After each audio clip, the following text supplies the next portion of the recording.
Hello, welcome back. In the last video, we discussed Columbus and his initial contact with the natives in the Caribbean.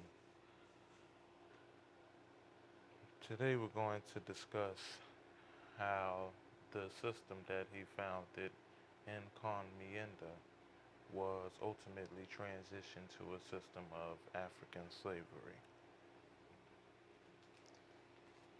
Many whites were soon finding out this was not the land of fabled riches that Columbus had described, and many of them began to take their slaves and look abroad. Some of Columbus' own men would venture off on their own for riches, the most famous being Juan Ponce de Leon, who founded Florida after being governor of Puerto Rico, which would have been Columbus' position had it not for all of his settlements ending in disaster. Columbus had one last claim to fame, though, and that was the idea to import slaves from Africa into the new Spanish territories.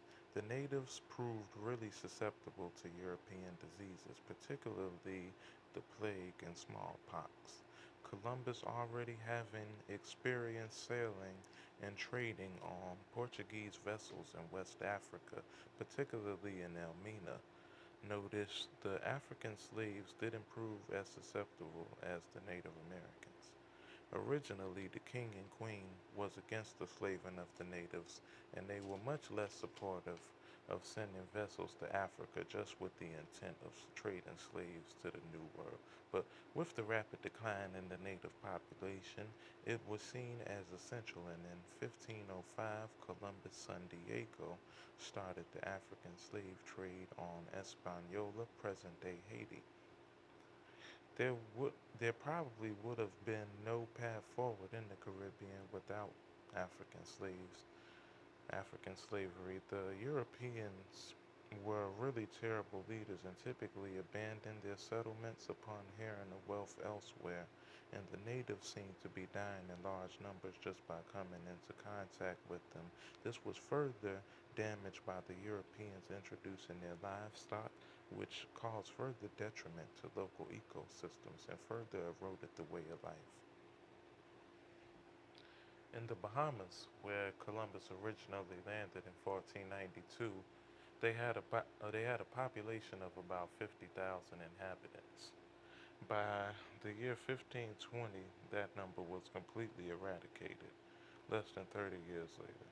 Columbus mostly was shunned in his later years, but his replacing Encomienda with African slavery only accelerated in the years following his death.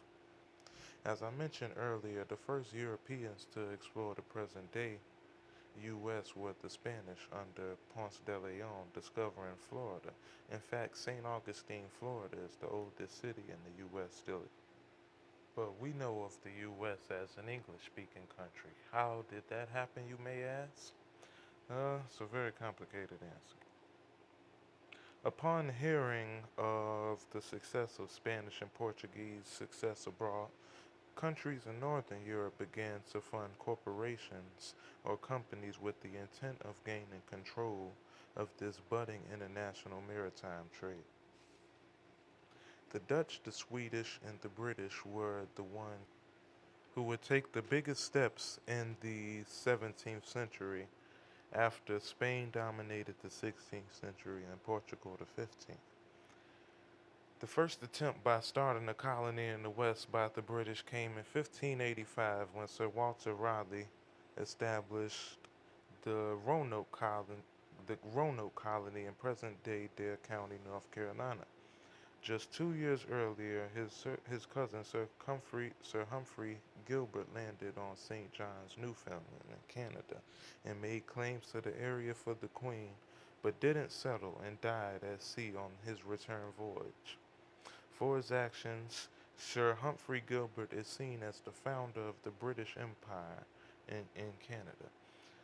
The Roanoke colony was abandoned under unknown and mysterious circumstances in 1590, and all other attempts by the British to establish a new colony in the West were unsuccessful until the London Company, also known as the Virginia London Company, made landfall on April 26, 1607. They named the area that they landed on Cape Henry after Henry Frederick, the Prince of Wales. Less than 2 weeks later, on May 4th, 1607, they established James Fort, the first permanent English colony in the Americas. Just 2 years later, Henry Hudson, an Englishman working for the Dutch East India Company, explored the region looking for a westward route to Asia as well as to establish a Dutch trading post. Hudson never found a western route to Asia but did take note of the region's large beaver population. Beaver pelts were a luxury commodity in Europe because of the very harsh winters. Hudson saw the opportunity to set up a trading post there. He relayed the info back to the Netherlands, who sent fleets of ships in 1611, 1612, 1613, 16, and 1614, captained by Adrian Block and Hendrik Christensen, as Henry Hudson was never heard from again. The Dutch eventually settled the area in 1614, present-day Albany, naming their new settlement New Netherland.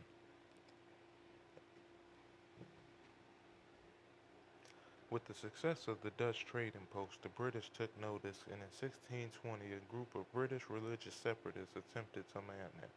These separatists are today known as the Pilgrims, who were looking to separate themselves from the Anglican Church as they believed it could not be reformed from its Roman Catholic roots, and New Amsterdam was viewed as being more open to people of different religious beliefs than back in England.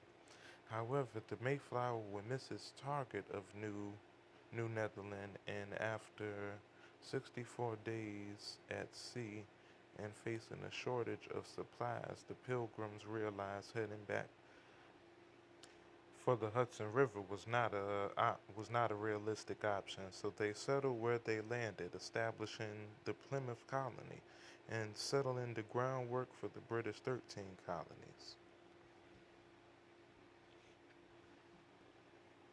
In the next video, we'll discuss how the 13 colonies ultimately grew into three distinct subregions that would have their own economies, and this would ultimately create the need for slave labor. Thank you all for listening. Would you please like, comment, and subscribe? Have a wonderful day.